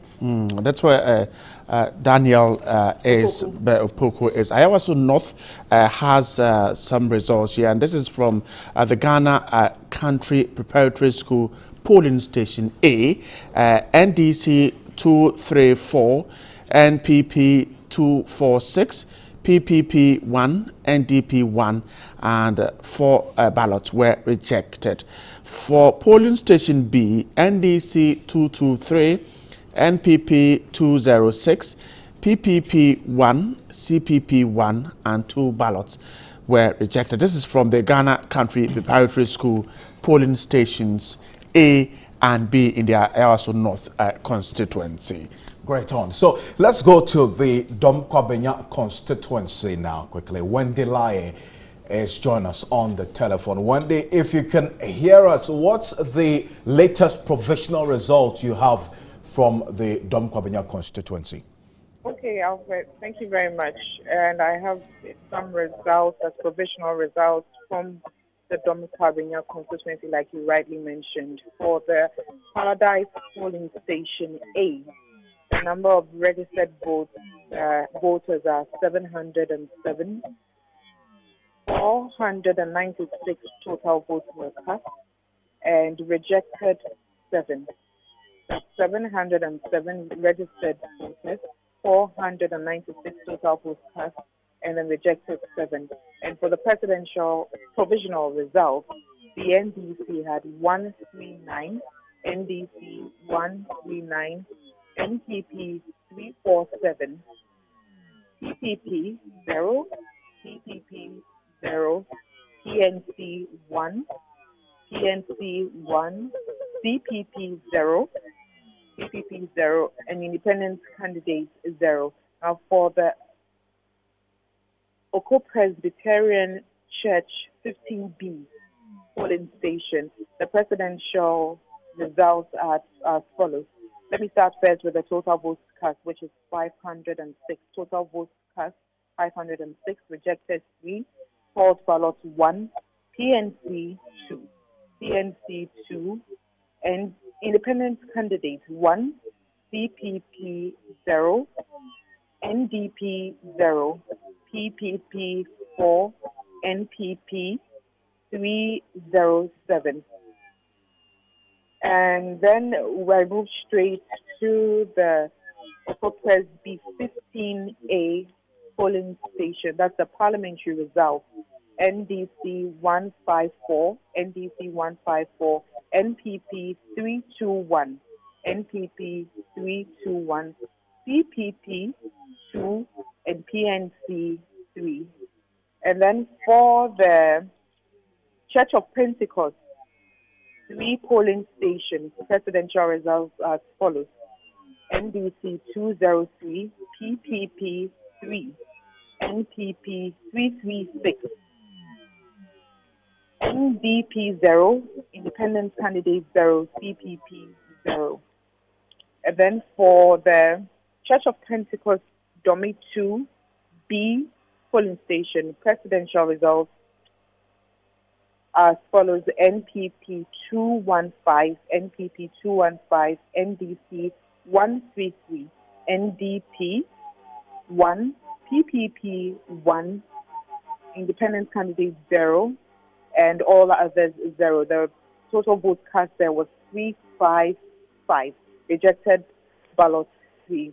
For parliamentary results over there, the NDC had 130, NPP 219, NPP 219, CPP 1, PNC 1, rejected ballots 2. Total number of votes cast is 353. For the Church of Pentecost Domi 1 presidential results, CPP 0, CPP 0, NDP 1, NDP 1, NDC 138, NDC 138, CPP 2, and NPP 198. And for the parliamentary and PNC 0, ND, that's independent candidate 0. Total votes cast was 346, rejected ballot 7. For Pentecost number 1, presidential results, CPP 1, CPP 1, NDC, that's NDP 0, CPP 1, NDP 0, NDC 158, NDC 158, NPP 259, NPP 259, PPP 0, independent candidate 2, total votes cast 427, rejected ballot 7. And for the parliamentary results for Pentecost Church number 1 polling station, rejected ballots 3, NDC 157, NPP 263, and CPP 1. Alfred. Wendy, thank you very much for this update. So we have some of the parliamentary provisional results coming through from the Dom Kwabenya constituency. And just so you know, the Dom Kwabenya constituency is the second largest constituency out of the first 10 constituencies going into this election, and it is the largest in the Greater Accra region. So you'd have that a lot of these polling stations, lots of them coming through there, and what's happened with the parliamentary results as well, the provisional results coming through. Now, before we go to the other provisional results, let's cross over to Nana Dodankwa Ekufuado, who is a presidential candidate of the New Patriotic Party's office. Nana Kweku Edua is standing by. Nana, check it over from there. State office of Nana Ekufuado, and we're bringing you live pictures. You can see behind me white chairs and white canopies. Obviously, it should tell you what the expectations are ahead of the results at the end of the day tonight. But you can see some journalists seated quietly behind me as well, waiting to know whatever is happening in the engine room up there. But I have here with me Eugene Ahin, is the press secretary of Nana Ekufuado. He's been with us on the campaign. Eugene, tell me the mood now. We know some of the results are coming in, but what is the mood inside now? Well, the mood is one of cautious optimism, because I think we still have a lot of results to go through, but at least what is coming in, what is trickling in right now, at least gives us cause to be cautiously optimistic. That's what I'll say right now. So at least just as our General Secretary has said, we are urging all our agents at the various polling stations who are still counting the results, and all our agents at the various collation centers to remain vigilant and ensure that at least the right results are declared, and that the will of the people at the end of the day is brought forth. Where is Nana Ekufuado now? Oh, he's currently in his office also monitoring the results, at least. What is the mood? What is he saying about what is coming? Those of you who know Nana, he's always calm regardless of the situation. He's calm. At least he's been through this thing before, so at least he. But as I said, he's also quite optimistic about the outcome. He has always maintained that at least this thing is going to be a one-time victory. No need for a second round. But as I say, the results we are getting from our own monitoring, at least it shows that at least we are much on course. But still, we are urging our people to remain vigilant and at least cautiously optimistic. We've seen some party people come in. I mean, very known faces coming in. Where are they now, and what are they doing? I think the only person, There are, I think, a couple of people who are still around here. They are currently in upstairs with Nanado, at least, also trying to help with the situational analysis with regards to the results coming from across the country. So, at least, you haven't seen many people here because it shows you that the MPP is really determined to make sure that the election is won at the polling station. That's why you don't see many people here, because at the end of the day, they have to make sure that the results are properly declared, counted and declared at the polling station before, at the end of the day, if there's any cause for jubilation, they make their way here. But currently, it's just us in here monitoring the results from across the country. Like I said early on, white canopy is white. Obviously, I'm not expecting you to put up black, but it's a cautious optimism. But why already? I can see victory colors already. Oh, well, probably maybe you might say it was just coincidental. By the end of the day, it's just probably pure coincidence. That's probably we just had white, but definitely nobody goes into a battle expecting defeat. No, we all expect. We just saw Dr. Mahmoud Bami and some in the entry. What exactly it is? Is it that they are going to support? Dr. Bamia has been based up north for a very long time. So probably maybe I'm sure he just finished casting his ballot. He monitoring the results up north, and then I'm sure he's also made his way down south to probably give Nana Ekufuado whatever it is he has for him.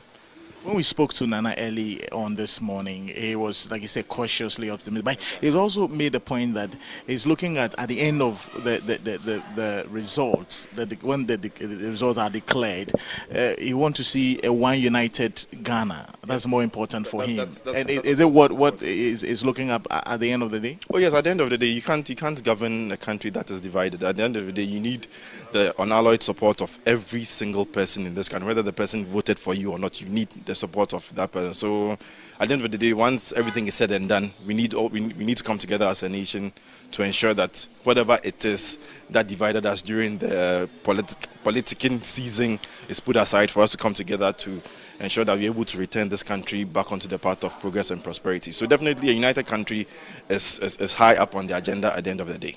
Thank you very much. So live here from the Ringway Estate office of Nana Akufo-Addo, Eugene Ahin is the president. We just spoke to him, and like he said, there is cautious optimism. The atmosphere is calm, waiting for what will happen at the end of the day. Nana Akufo-Addo, we understand, is up there monitoring. We just saw about Dr. Mahmoud Bami also entry. So we'll be stationed here, TV3, your elections command center. Obviously, we break the news first. We bring you the result as well. And so we'll stick and stay with us. We'll be bringing you more updates. Nana Edria, thank you. He is in the presidential candidate of the NPP. The rage office around there. Rage office, as we speak. So you see the big wigs of the party just trooping in there, as we're told, the first floor of the office to gather and wait for what happens next. We're told it's certainly an exciting night for all the candidates. I'm sure they should be in their various offices by now, trying to put the figures together as they come in, just to know where they are heading to. But of course, we'll get to more of that later on. Right. So let's move on to one key constituency that will attract a lot of attention because of the personalities who are contesting, particularly with the parliamentary contest there. Jason Amo is right there on reaching us via Skype. Jason, good evening.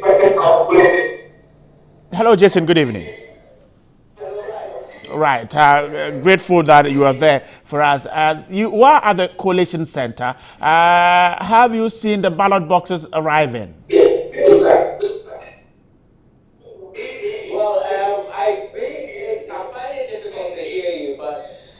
I suppose what you're trying to find out is what the mood is here at the NPP headquarters. We're here earlier. At the moment, a few people have gathered listening to polling station results.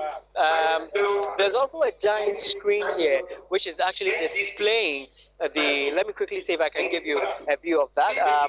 Okay, so it doesn't look too good from what you're seeing now, but it's actually a giant screen which is displaying the polling results from the Electoral Commission, which is the collated results from the Electoral Commission as it's being displayed there at the moment.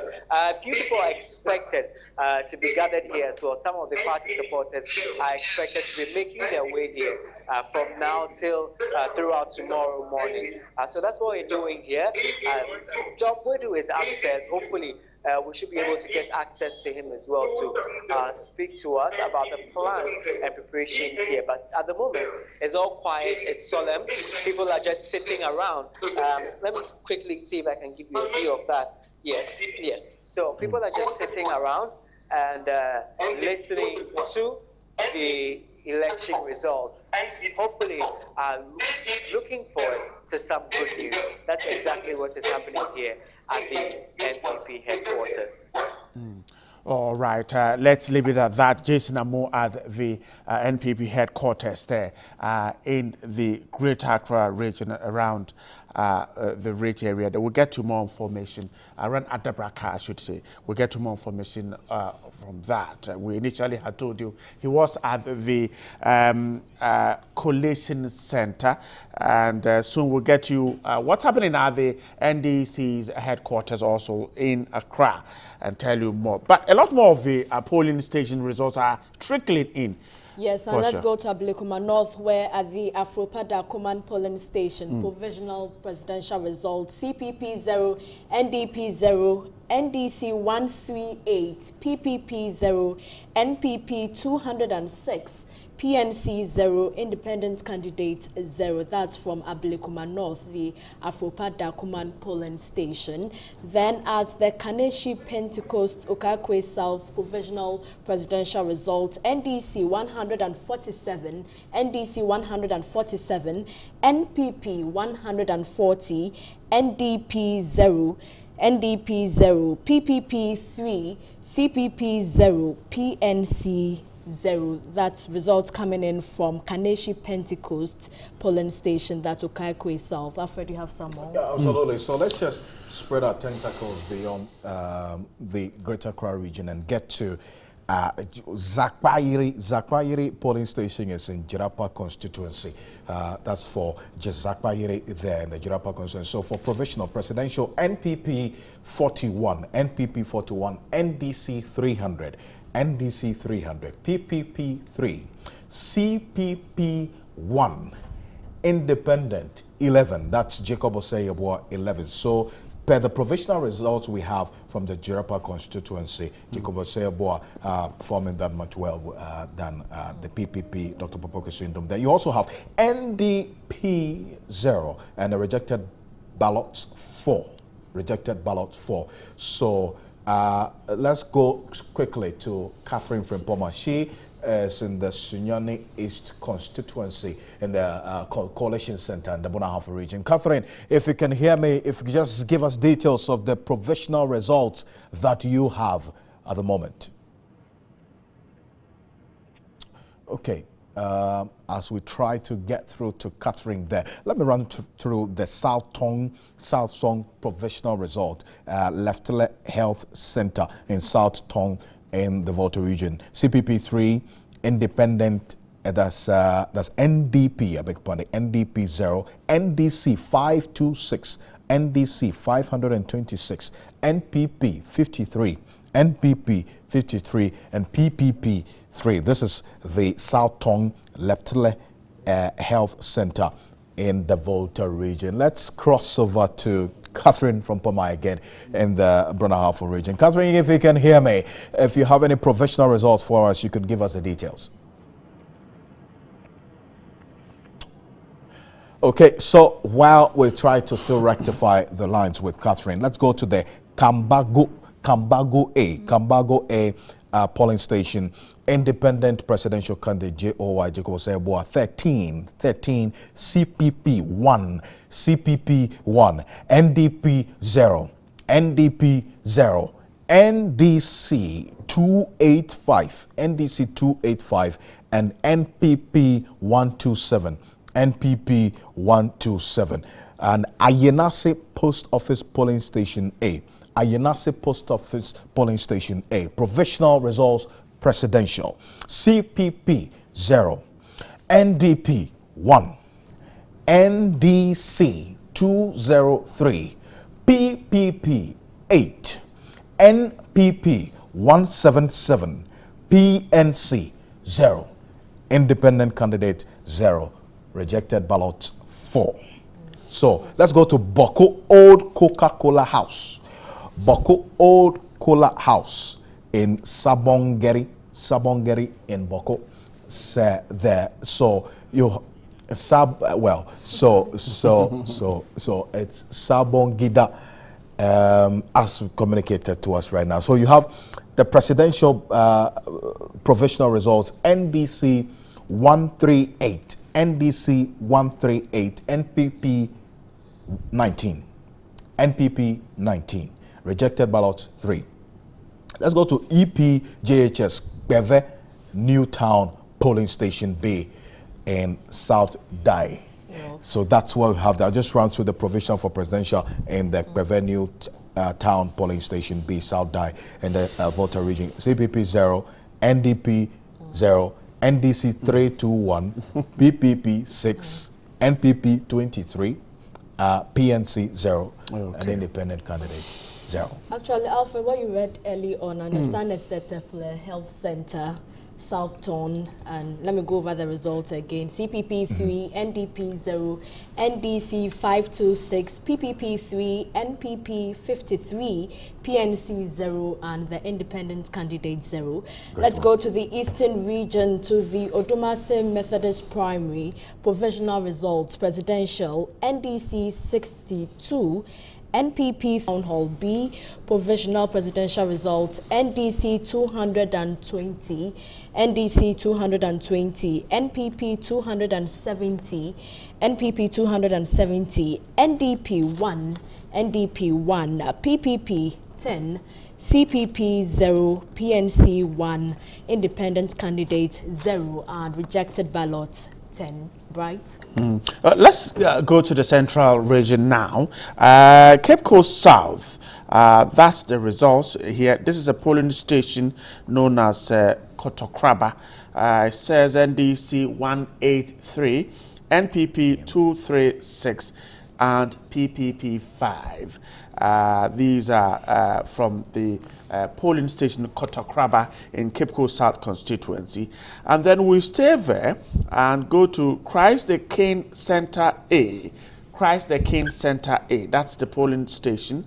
NDC 127 and PPP 4, NPP 322. That's Cape Coast South, Christ the King. And then we stay in the central region, but this time to Swedru Zion Primary. Swedru Zion Primary. NDC 260, NPP 5, no, NPP 825, and PPP 5. NDC 260, PPP 5, NPP 825. That's Swedru Zion Primary. The Esikuma Catholic Boys Junior High School, presidential, Esikuma Catholic Boys Junior High School says NPP 264, NDC 122, PPP 6, CPP 1, and there were 12 rejected ballots at Esikuma Catholic Boys. Now, Swedru Islamic School A, that's the name of the polling station, Swedru Islamic School A. CPP had 0, NDP 1, NDC 270, PPP 0, NPP 97, PNC 0, and Mr. Jacob Osei had 0 2. 2 ballot papers were rejected. Let's go back to Esikuma Catholic Junior High School B. NPP 244, NDC 132, PPP 5, CPP 1. There were 4 rejected ballots. And let's quickly go to the NDC headquarters here in Accra. And Komla Kluche is there and will very soon join us. But before that, let me go to the Western region where the Elembele constituency in Yenase Methodist A, Elembele constituency in Yenase Methodist A. This is parliamentary.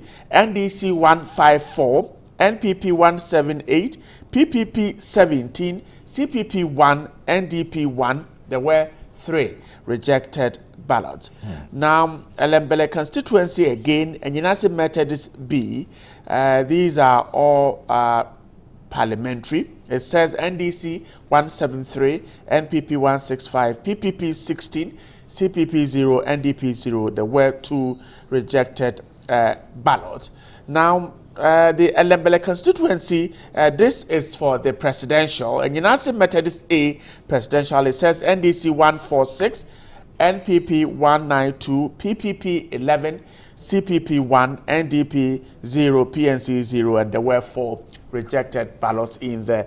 Kamala Kluche is at the NDC headquarters now. Kamala, grateful for your time tonight. It's just gone past 8 p.m. What is the situation at the NDC headquarters here in Accra? Right. The situation is calm. Technology there. We've lost Kamala Kluche. We'll try and get him back there. He is at the Adabraka head office of the NDC there. And a lot more of the results are in here. And I guess, Portia, you have some of them for us. From Kaneshi Pentecost, Dokakwe South Constituency, provisional results for the presidency. And NDC 147, NPP 140, NDP 0, PPP 3, CPP 0, PNC 0. That's Kaneshi Pentecost, Dokakwe South Constituency. Then Alaji Amadu, Asawase North, provisional results, NDC 126, NDC 126, NPP 236, NPP 236, NDP 0, PPP 1, CPP 0, PNC 0. All right, and I also want to say in the central region, because some more results are coming in from our man there, Thomas Khan. Now let's go to the Abra Sebu Kwaman Kese area there. And this is Abra Asebu Kwaman Kese area there. I'm going to get you some more results, but Komla Kluche is back there. Komla, grateful once again now. You can speak to us. Now, it's just gone past 8 o'clock. What is the situation where you are, the NDC headquarters? Right, it's a very calm atmosphere here at the NDC headquarters. Very little activity is ongoing here, but within the building, they're doing their own calculations. They're hearing from their own people, putting their own calculations and things together. What we're picking up is that there's likely to be a press conference by the NDC. We cannot confirm that yet. We're still waiting for confirmation about it. But they say that there's likely to be a press conference anytime soon. We are not aware what time that press conference will be. But if I can just tilt the camera a little bit for you to see, you can see that almost all the people who wanted to park their vehicles here, they are inside the building. They are not speaking to the media as of yet. It's just the few hands in and around the headquarters, just adjacent the headquarters. They are also monitoring from TV as well. All right, Komla Kluche's technology once again failing us there. We'll try and rework it and get it back to you. But let's stay in the central region. I said the Abra Sebu Kwaman Kese area there. This is Okwedu Brum Nursery polling station in that constituency, the Abra Sebu Kwaman Kese area there. Now, the NDC, these are presidential. It says that NDC 381, NPP 206. That's for the Okwedu Brum Nursery polling station. Then the Abakrampa Community Center polling station, NDC 144, NPP 128. And that's the figure. Then the Abakrampa Methodist Primary Polling Station, NDC 79, NPP 154. Those are the figures there. This one is coming in from the Boku Central constituency, and is the Calorine polling station, where the figures are like this: NPP 235, NDC 32, PPP 2, CPP 0, and independent candidate also 0 there. Those are from the Boku Central constituency, precisely the Calorine polling center. Reporter Eva Tiboka sent that to us, Alfred. Okay, so let's go to the Western region now, Bright, and let's get details from the Secondary constituency. Now, the provisional results coming in from the Near State Transport Polling Center. That's the name of the polling center, Near State Transport. Presidential, NDC 190, that's 190, NDC 190, PPP 8, PPP 8, CPP 0, CPP 0, and the same can be said for the others, and NPP 410, NPP 410 for parliamentary provisional in the Secondary constituency, Near State Transport Polling Center, NDC 210, that's 210, NDC 210, NPP 392, NPP 392, CPP 0, CPP 0, PPP 0, Independent 0, rejected also having 4 there. So 609 total votes cast. Expected votes was 866 there. Let's stay in the 2nd D constituency. This time around the Club Quarters Polling Center. The Club Quarters Polling Center. Presidential provisional results. NDC 56. PPP 2. NPP 160. That's 160. CPP 0. PNC 0. NDP 0. Also there. For parliamentary provisional in the Club Quarters Polling Center 2nd D constituency, NDC 63, NPP 154, that's 154, PPP 1, and PNC 0. 218 total votes cast. Expected ballots to be cast was 289. Let's stay with 2nd D constituency again. The Zongo Market A polling station. Zongo Market A polling station. Provisional results for presidential. NDC 227. NDC 227. PPP 4. CPP 2. NPP 184. PNC 1.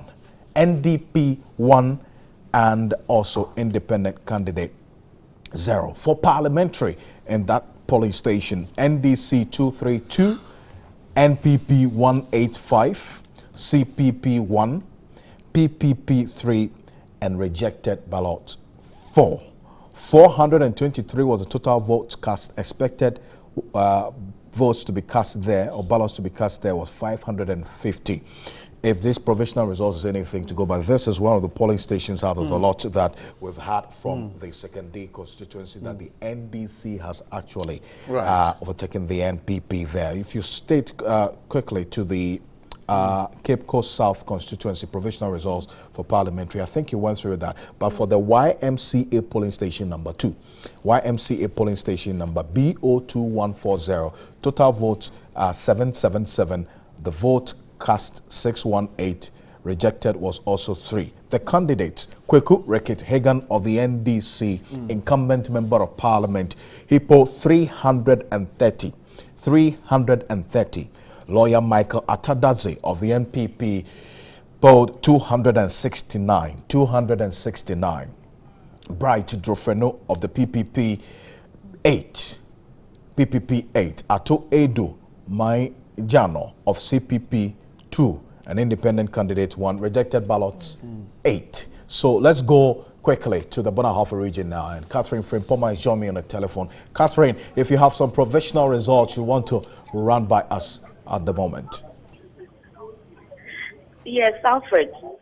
We are currently at the Sunyani East Constituency Coalition Center, and the results keep coming in. But so far, the parliamentary results is being displayed now, and out of the 166 polling stations, we have only 11 results ready. And so I ran by you the 11 so far, and the PPP debate, Vivian Kaki Tete has 66 votes, and that is 2.73%. And Kwesi Opon Bibio from the NDC has 549 votes, representing 22.72% of the votes so far. Kwesi Ameya Treme, the NPP candidate who is the incumbent MP, has so far had 1,193 votes, that is 49.38%. And Gandhi Isa from the APC, 4 votes so far, 0.17%. Titus Ishan from the CPP has 3 votes so far, representing 0.12%. And Sampana Sampson from the PNC also has 21 votes so far, representing 0.87%. Now there's an independent candidate who broke away from the NPP, and he is in the person of George Kumi, a former ambassador, and he has 559 votes so far, representing 23.14%. So, per the 11 polling stations that we have now, the NPP candidate who is incumbent is leading. So we are still waiting for 155 polling station results before the final results can be declared here at the Sunyani East Constituency Collation Center. Alfred. Catherine, thank you very much. So we still have a long way to go. Sunyani East in the Bonaha region, 11 out of 166 polling station results expected, and well, the trend is there, but the provisional results for us to see, and we're still waiting on the results as they come in thick and fast. Let's go quickly to Rabiu Mohammed Al Hassan. He is at Medina, the Medina constituency, another interesting constituency to watch. Movement for Medina, and then also let's go quickly to Rabiu. Rabiu, if you can hear me, what's happening in the Medina constituency? Hello, Rabiu, if you can hear me, what's the updates in the Medina constituency where you are? Okay, so I'm currently at the Presec Secondary School, and basically this is the coalition center where we'll be expecting 168 polling stations, and that's the presiding officers at these polling stations, to come in with the final results. So the results will be completed and the details made public. But I'll even be coming back to give you details of the number of people currently we have here and the activities going on here. I managed to visit 1 or 2 polling stations, and I have some results with me. That's the presidential results, and I would want to put it out there for our listeners.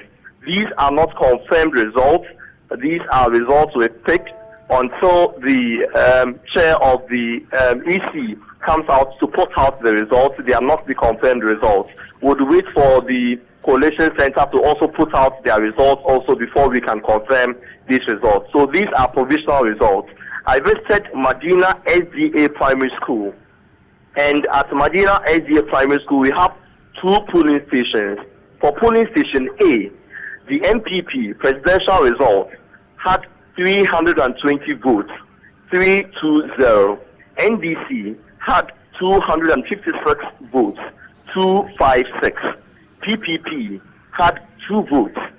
CPP had 0, NDP 0, independent candidate 0, PNC 0. In total, valid votes cast 578, 578. Rejected ballot 1. So the total votes 579. The expected number, that's the number of people on the register for this polling station, was 853. Now let's move on to the Medina SDA JHS, which also has 2 polling stations. I would come to the polling station B for the Medina Primary School, but let's go on to the Medina SDA JHS, which also has 2 polling stations. For polling station B, the presidential results, NDC had 156 votes, 156. NPP had 229 votes, 229. PPP had 2 votes. The CPP, the NDP, the independent candidates, and also the PNC all had 0 votes. So the NDC again had 156 votes, that's 156. The NPP had 229 votes, 229. The PPP had 2 votes. So total ballots cast, or total valid votes, 387. Rejected ballots, 2. So in total, we had 389 people casting their ballots. The number of people expected on the register, that's the number of people expected to come and vote, were 590 people. Now let's go to Medina JHS polling station A. The NPP had 245 votes. NPP 245. The NDC had 159 votes, 159. The PNP had 1 vote. The PPP had 4 votes. The independent candidate